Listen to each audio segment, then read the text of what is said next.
Добрый день.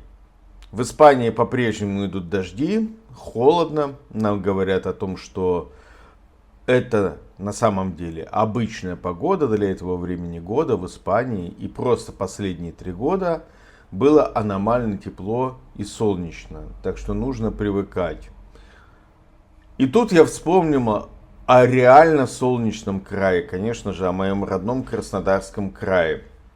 Я Андрей Панюшкин, журналист в Испании. Прошу вас на меня подписаться. Авансом поставьте мне лайк во время просмотра видео. Прошу вас также написать комментарий. Мне очень интересно, что вы думаете о том, что я расскажу в этом видео.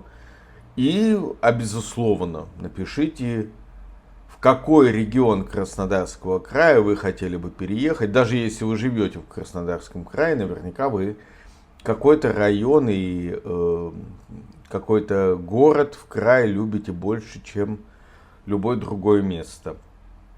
Напомню, что я родился в Краснодаре во времена расцвета Советского Союза. Я переезжал из Краснодара в Горячий Ключ в 2016 году, а дом я там строил с 2006 года. Бабушка у меня жила в Туапсе, я хорошо знаю этот город и люблю его. Так вот, многие мои подписчики, я смотрю географию. Кстати, да, пользуйтесь VPN, чтобы иметь возможность смотреть меня. Все подсказки под каждым видео, как им пользоваться. Многие меня смотрят из России, но и не из Краснодарского края. Есть из Казахстана те, кто смотрит, им думают, что нужно переехать в Краснодарский край. Общая характеристика Краснодарского края. Во-первых, он разнообразен по своему рельефу, по своей географии, по климату разнообразен. Климат своеобразный, к нему надо привыкнуть, как и в Испании. И он разный в разных регионах, даже Краснодарского края. Но в общем и целом это юго-западные регионы России, один из самых теплых регионов России.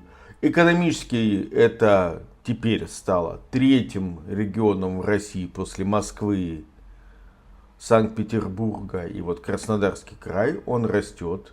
Я сейчас пишу интересную статью о Краснодарском крае, и по прогнозам официальным к 2030 году, то есть вот всего лишь через 5 лет, население Краснодарского края станет равно 7 миллионам. Это официальный прогноз. Неофициальный, я думаю, будет все 10 миллионов. Краснодарский край, я полагаю, популярен, во-первых, потому что он экономически развит. Все-таки там есть многие виды народного хозяйства, я бы так сказал. То есть, во-первых, это транзитный регион. Через него проходят важные автомобильные перевозки из Новороссийска, допустим, из такого крупного порта, крупнейшего, я бы сказал, порта на Черном море, но не только Новороссийск. Это, конечно же, важнейший аграрный регион России. Плюс там есть определенный такой вот сектор нефтегазовый, то есть это и добыча, и транспортировка углеводородов. И, конечно же, это единственный такой вот, я бы сказал, исторически сложившийся курорт летний. То есть все едут в Краснодарский край, по-прежнему работает аэропорт Сочи, что очень удобно, особенно для жителей, допустим, Москвы. Прыгнул в самолет, 2 часа и ты в Сочи. В пробке в Москве можно стоять дольше, чем долететь до Сочи. Вот. И я думаю, он будет работать и дальше. Плюс, конечно, железные дороги. Плюс есть аэропорт Минеральных вод из Ставрополя. В принципе, доехать, ну, я предполагаю, что когда-то откроется аэропорт Краснодара, один из крупнейших на юге. возможно, даже аэропорт Анапы. То есть, конечно, с точки зрения транспортной доступности летом Краснодарский край неплох. И люди едут. Поэтому Краснодарский край востребован у переселенцев, скажем так. На Кубани их уничижительно называют панаехи. Ну, маленький ликбез: на побережье отдыхающих называют бздыхи, потому что это звук, который они издают, приехавшие отдыхать из-за жаркого климата. Да, давайте пойдем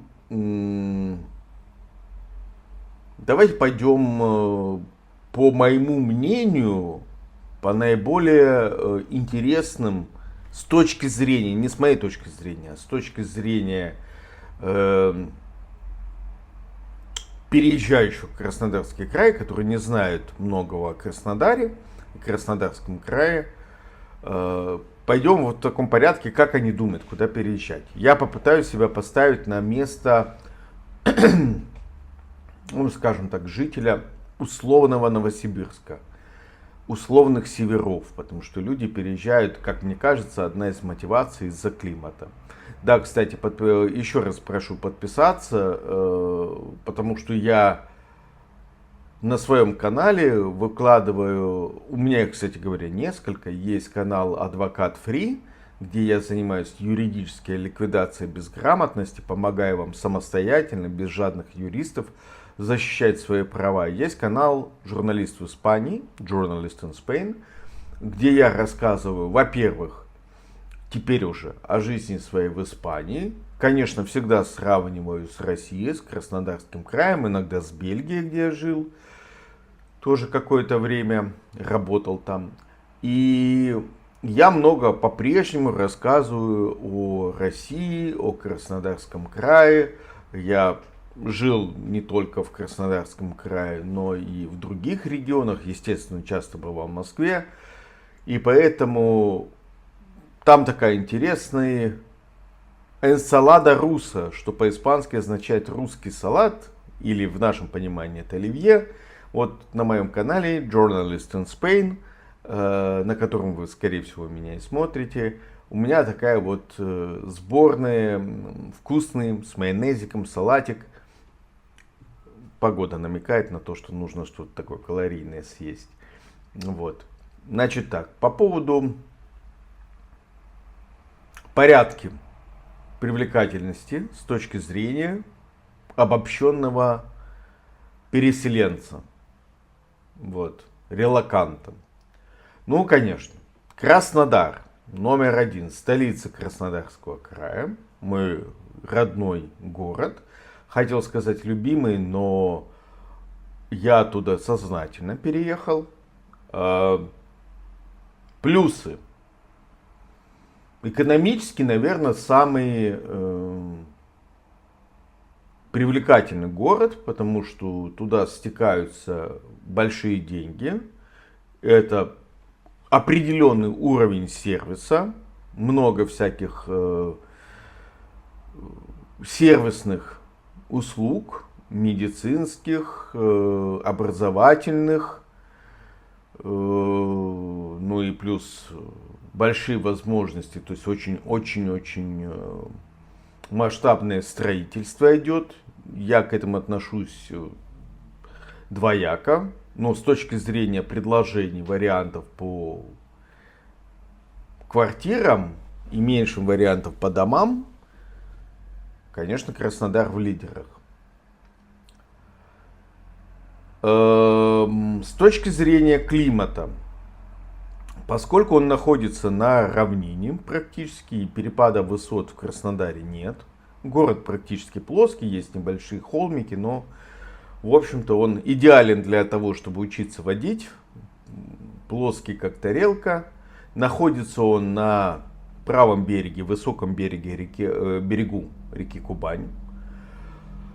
Город продувается хорошо, то есть преимущественным направлением ветров в Краснодарском крае является северо-восточный и юго-западный. То есть, если подуло с северо-востока, со стороны России, приносит, как правило, холод и сухой воздух. Если дует с юго-запада, со стороны Черного и Азовских морей, то приносит влажный теплый воздух. Поэтому в Краснодаре вполне себе нормой является смена с нуля на плюс в течение нескольких часов, соответственно, с плюса на минус. Вполне себе может быть такие температурные качели, что ночью минус 15, днем плюс 10. Очень часто так бывает. Город получает достаточно солнечных дней, потому что он все-таки находится не слишком близко к Черному морю, где-то в порядка, по дороге около 100 километров. Достаточно солнечный. Летом, зимой я бы сказал, что преимущественные температуры около нуля, минус 5-0, от минус 5 до 5. Вот так вот. Бывают месяца, особенно в феврале, когда бывает и до минус 24, и я даже помню минус 32. Бывает много снега. Например, во время Сочинской Олимпиады в 2014 году навалило очень много снега. Снег лежит, бывает, 2-3 недели, до месяца. Дольше не продерживаться, обязательно будет оттепель. Тем не менее, это и бывает еще ледяной дождь такой характерный. Это когда обледеневает все вокруг, но те, кто живет, допустим, севернее, знают, что это такое. То есть из-за этого могут ломаться деревья, обрываться линии электропередач, машины портятся, автомобили в смысле. Вот. Транспорт становится. Но при всех плюсах и минусах, я бы сказал, климат Краснодара скорее положительный. Хотя бы связано это с тем, что он изменчивый. Да, кстати, по поводу минусов потихонечку переплываем по климату. Летом в Краснодаре, поскольку город это город, бетонная коробка, асфальт, он зеленый. Краснодар очень зеленый город, но тем не менее он стал менее зеленым сейчас, чем раньше, плюс он вырос.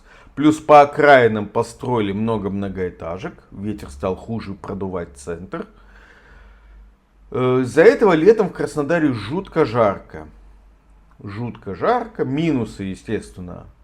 Из-за этого летом не выдерживают электрические сети, не рассчитанные на такое количество кондиционеров, сплит-систем, всяких холодильников. То есть часто летом бывает отключение электричества. Просто городские сети на такое не рассчитаны. Плохая подача воды в некоторых районах бывает. Вода относительно качественная, но могла бы быть и лучше. Вот. Но так как, допустим, в горячем ключе, я не знаю, что в Краснодаре днями, а иногда и неделями не бывало воды. Забегая вперед. Так что летом жара. Днем, наверное, 35 это норма. 40-45 возможная температура.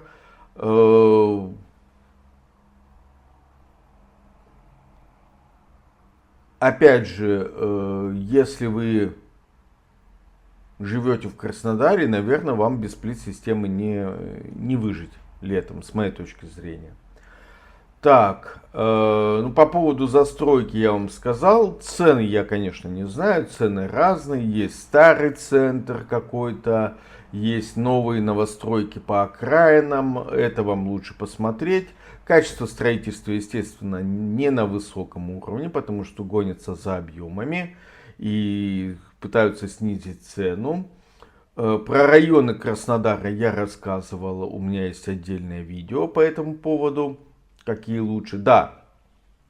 Считается основной проблемой Краснодара, главной, это пробки, это правда.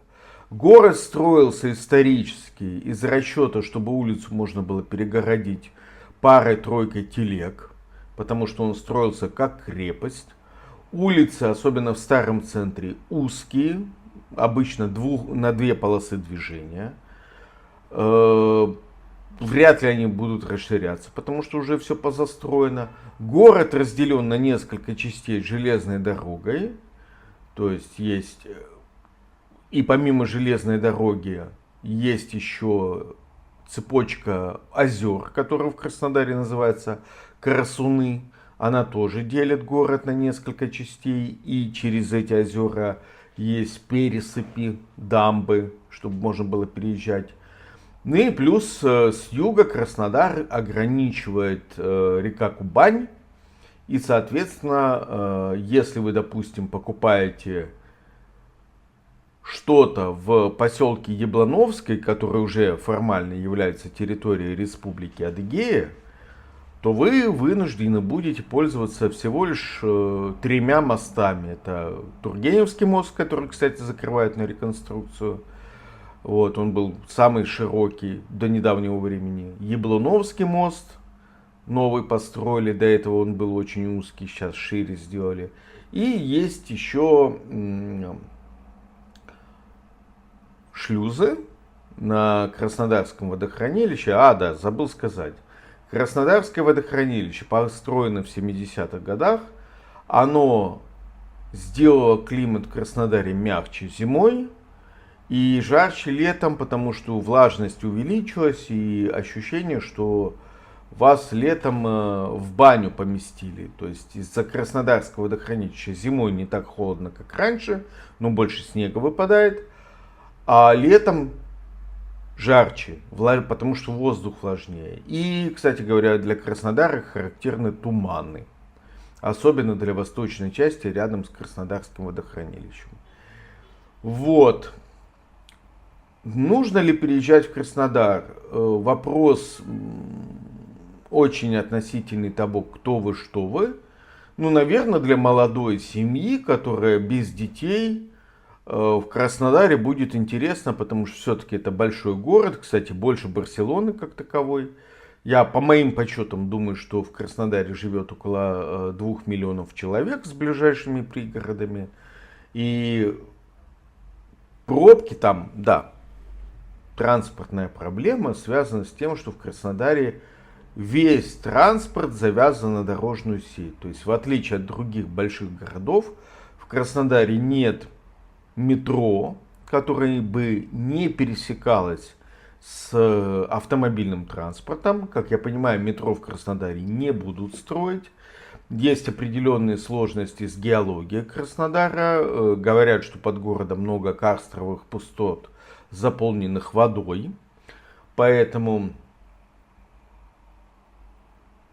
метро не построят, если только не наземное. Но, видимо, этого тоже не будет. Какую-то пытались наземную канатную дорогу строить, тоже вроде не случилось. Трамвай, к сожалению, не решает проблемы так, как хотелось бы, потому что, во-первых, трамвай в очень многих местах пересекается с автомобильными дорогами, а из-за этого, если, допустим, по улице Северная пробка, то и трамвай не проедет. Многие водители несознательны, они переезжают трамвайные пути, останавливаются на них. Ну, бывает, так случайно совпадает. Ехали, неожиданно остановились. И трамвай вынужден стоять и, по сути, тормозить свое движение. Когда останавливается, глухо стоит в пробках автомобильный транспорт. Во многих местах в центре трамваи ходят на одном уровне с автомобилями, и автомобили стоят на трамвайных путях.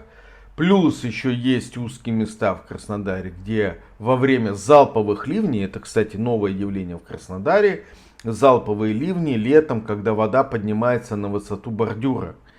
То есть вполне себе возможно, на 15 сантиметров улицы могут быть затоплены. Например, улица Рашпилевская или улица Суворова. Бывает такое. Залповые ливни характерны теперь для Краснодара. Когда за несколько часов выливается, допустим, месячный объем осадка.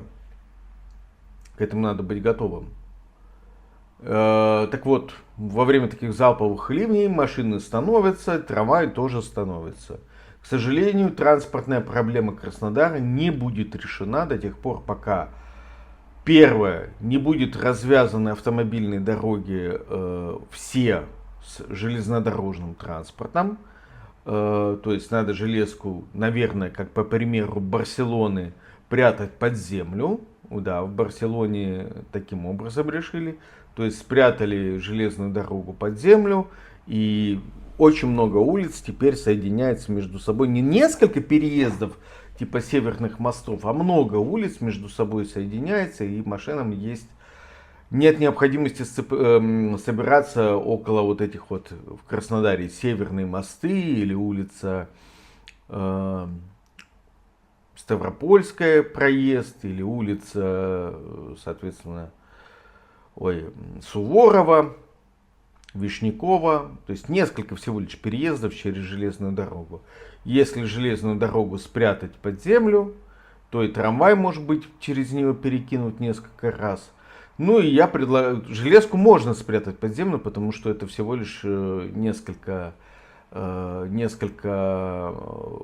направлений. А вот что касается общественного транспорта, я вижу решение в наземном метро или в наземной электричке, которая бы перевозила большие объемы людей из ближних пригородов в центр Краснодара, к тем же железному вокзалу железнодорожному или к аэропорту. И при этом она бы, самое важное, чтобы это было большой объем людей, как в метро, и быстро, с комфортом, с кондиционером, с отоплением перемещались бы на приличные расстояния, не пересекаясь с автомобильным транспортом. Почему в Краснодаре так много машин? Потому что в машине в Краснодаре передвигаться намного комфортнее, чем в трамвае, чем в троллейбусе, в автобусе. А по скорости примерно то же самое. Потому что и троллейбус, и автобус, какие бы там выделенные полосы не создавались, все равно едут примерно так же со скоростью потока. Лучше уж в комфорте, как я понимаю, жители Краснодара рассуждают, посидеть в комфорте в автомобиле, музыку послушать, в телефончике позалипать и приехать под кондиционером к себе в офис, чем делать то же самое в трамвае, в троллейбусе или в автобусе. К сожалению, жители Краснодара, в смысле власти Краснодара, по непонятной мне причине очевидные действия не предпринимают. Кстати, странно, почему? Потому что на строительстве наземного метро можно было бы освоить огромные деньги, а главное сделать интересными и привлекательными пригороды Краснодара, которые сейчас активно застраиваются, вот эти все окружные поля. И допустим, из какого-нибудь района Баскет-Холла и немецкой деревни можно было бы буквально в течение 15 минут доехать под кондиционером до ЖД вокзала. Это было бы супер. Или до аэропорта. Да, продолжая про пригороды, видимо, придется сделать отдельный выпуск про Краснодар. Пригороды, но назову самые крупные, которые люди используют для жизни, а работают в Краснодаре. Давайте по часовой стрелке. Есть Колосистый и Южный. Они находятся на севере Краснодара. Также пригородом является станица Новотитеровска. Копанской, мне кажется, проблема с ним в том, что там есть мусорный полигон, один из самых крупнейших в Краснодарском крае. И в сторону Колосистого, соответственно, будут ехать большое количество мусоровозов. И далековато. Но, тем не менее, Компанской условно можно считать ближним пригородом.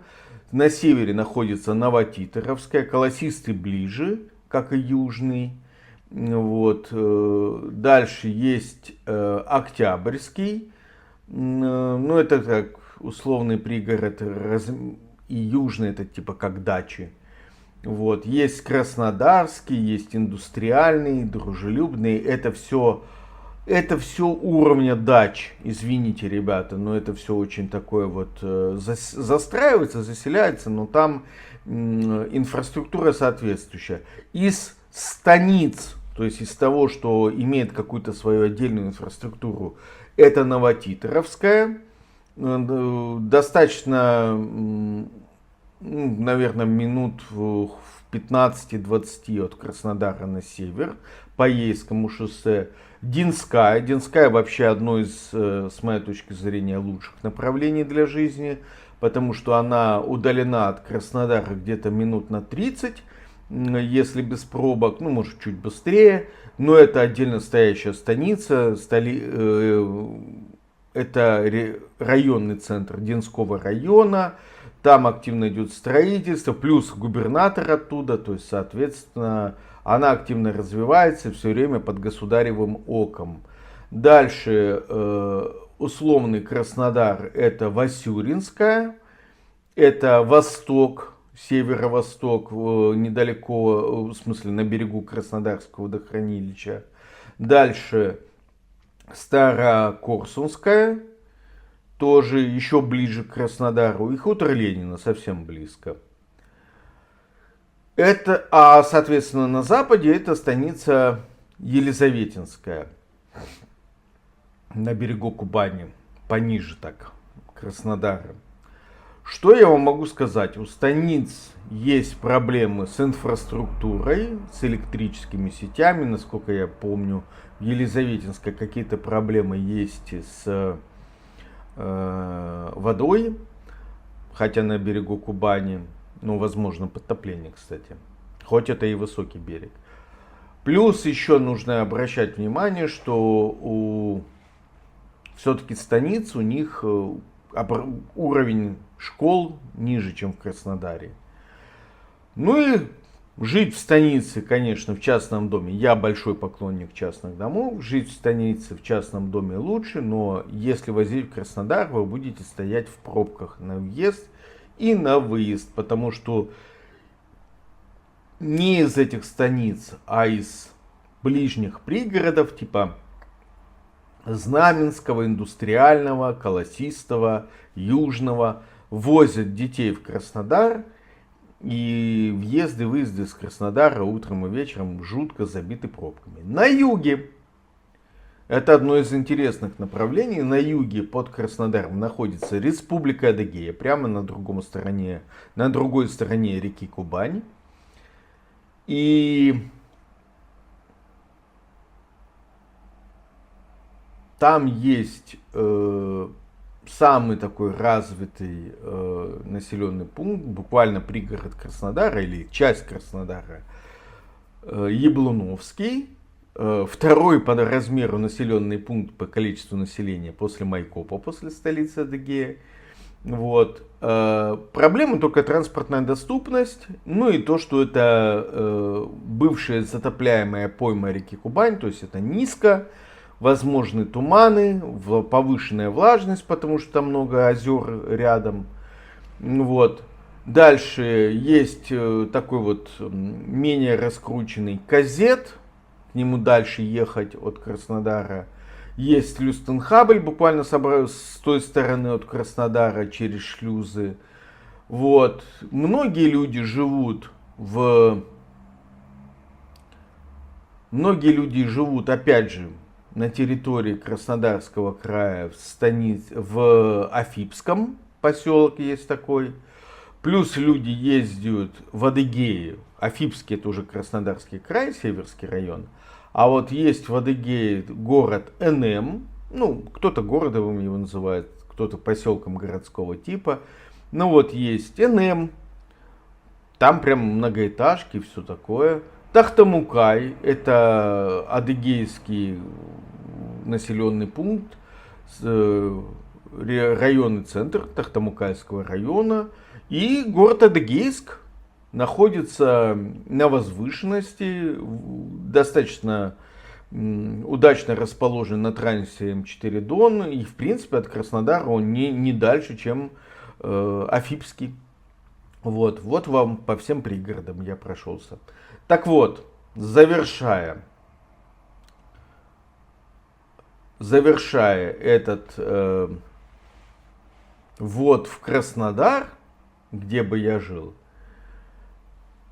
спойлер, но пока вы не услышали спойлер, еще раз призываю подписаться. Спойлер. Краснодар я бы выбирал для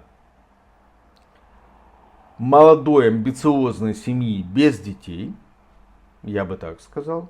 Сочи я бы выбрал для богатой или очень богатой семьи без детей, то есть это скорее пенсионеры, потому что Сочи дорогой город, практически, может быть, даже дороже, чем Москва.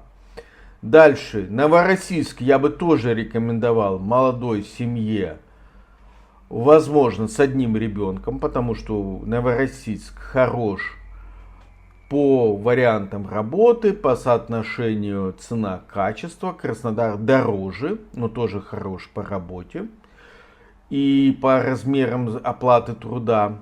Вот. Плюс в Новороссийск почему с одним ребенком? Потому что можно найти просто за те же деньги, что в Краснодаре, больше жилплощадь. Плюс все-таки какое-никакое море. В Новороссийске своеобразно, конечно, качество, крупнейший порт, но все-таки море. И климат, но все-таки интересней. С одной стороны есть зимнее вот это вот ледяной ветер и бура, и обледенение. С другой стороны, летом все-таки море. Детям это интереснее. А в Краснодаре надо еще через пробки доехать до моря. Так, значит, для менее состоятельных пенсионеров, чем Сочи, я бы рекомендовал Геленджик. И совсем обычных пенсионеров бы рекомендовал Анапу. В Анапе работы, я думаю, нет, как и в Геленджике, поэтому жить только на пенсию. На это надо рассчитывать. Дальше. Для трудовой молодежи, мне кажется, нужно брать такие вот города типа Тимашевска. Там есть какая-то промышленность.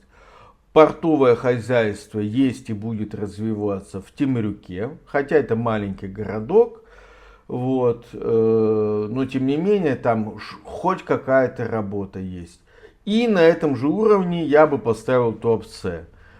Любимый город, но, к сожалению, там вот этот нефтезавод жутко вместе с терминалом подкачали по экологии. Но там есть работа какая-то и летом, и зимой. То есть Туапсе в плане работы я бы поставил как интересный город, плюс цена высокая, поэтому туда нужно ехать, что уже зная, где ты будешь работать. Вот, то есть если в Темрюк можно ехать и там искать, потому что это пока еще не раскрученный, но перспективный с моей точки зрения город, в хорошем месте находится, с хорошим климатом, относительно мягким, потому что находится на берегу Азовского моря и на Таманском полуострове, где мягкий климат. Вот, тем не менее. Горячий Ключ. Курорт на минималках. Да, я этот город люблю, но, к сожалению, Горячий Ключ это город без работы. И если есть работа, то она плохо оплачивается. Поэтому туда нужно ехать пенсионерам, которые, с одной стороны, ценят близость Краснодара, допустим, из-за медицины, потому что в Горячем Ключе медицина, но все-таки хоть это и районный центр, но там не те возможности по медицине, как в Краснодаре.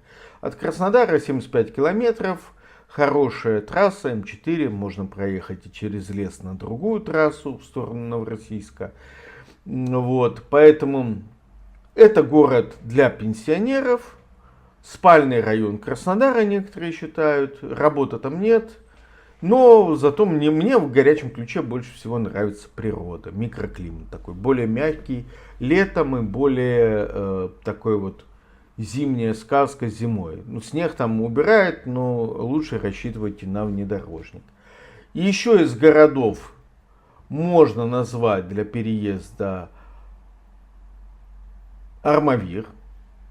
Он находится, это крупный город, он находится в предгорьях Там более холодный климат, более такой вот резкий, континентальный, но экономически он хорошо развит и плюс находится на трассе Кавказ. Соответственно, допустим, возможности по подработке какой-то, если вы, допустим, связаны с какой-то логистикой, то да. В пригороде Краснодара, в дальнем пригороде, я бы еще отметил станицу Северскую, у нее большие перспективы. Вот, она находится на дороге, ведущей в Новороссийск, то есть транспортные потоки, неплохая транспортная доступность, и поэтому все-таки я думаю, что у Северской хорошие перспективы, плюс сельское хозяйство все-таки тоже. Ну, Славянск на Кубани, да, наверное, чем нет. Он, правда, находится в такой вот низинной части. Ну, с другой стороны, ну, в общем, там влажновато, с моей точки зрения, туманы там частые. Кореновск тоже, я считаю, он будет развиваться, как Одинская, в будущем очень хорошо. По принципу того, что он близок к Краснодару и какой-то вот близок к краснодарской агломерации. Ну, давайте по этому же принципу включу Усть-Лабинск. Да, потому что близко к Краснодару, но не совсем Краснодар. Сельское хозяйство, это да. У меня, ну, про Адыгею хорошее мнение, то есть Адыгейск будет развиваться, опять же, поблизости к Краснодару, станица, вернее, аул Тахтамукай тоже будет развиваться по этому принципу. Вот. Майкоп растет, очень такой компактный, уютный городок, столица Республики Адыгея. Я бы его рекомендовал для людей молодых, которые хотят работать, зарабатывать недалеко от Краснодара, по-моему, где-то 120 километров.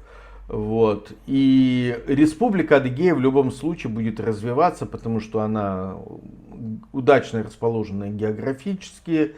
Там есть и такие вот зимние курорты, и сельское хозяйство, и плюс близость к Краснодару дала большой толчок для Республики Адыгея, то есть Майкоп будет развиваться.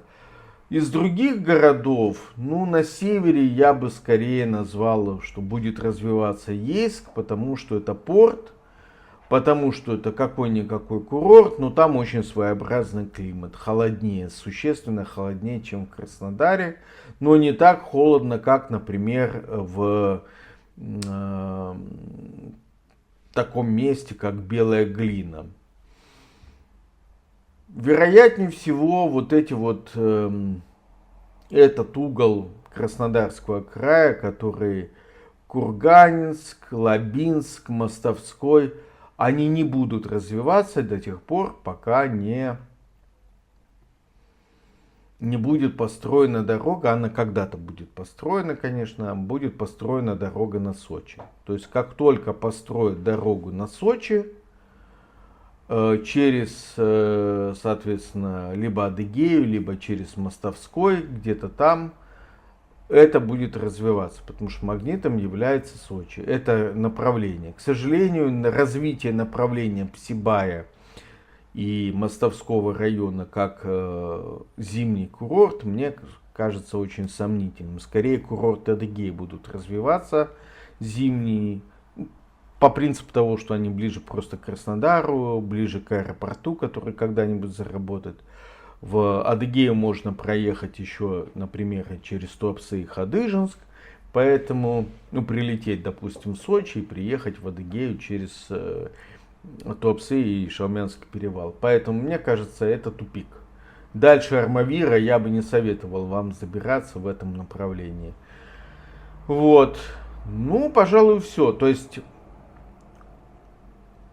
если крайне грубо говорить, давайте выберем несколько. Так, Краснодарский кластер будет развиваться, Новороссийский кластер и кластер Таманского полуострова, безусловно, будет развиваться. Сочи и примкнувшие к нему Туапсе тоже будут развиваться как курортный прежде всего кластер и такие как бы место жизни для пенсионеров. Вот, то есть Краснодар, Новороссийск с Таманским полуостровом, Сочи с Туапсе, Армавир, да, как скорее всего промышленный центр. В центре края Тимашевск будет как сельскохозяйственный регион развиваться. И на севере, ну, скажем так, полоса от Ейска до Ленинградской станицы будет развиваться.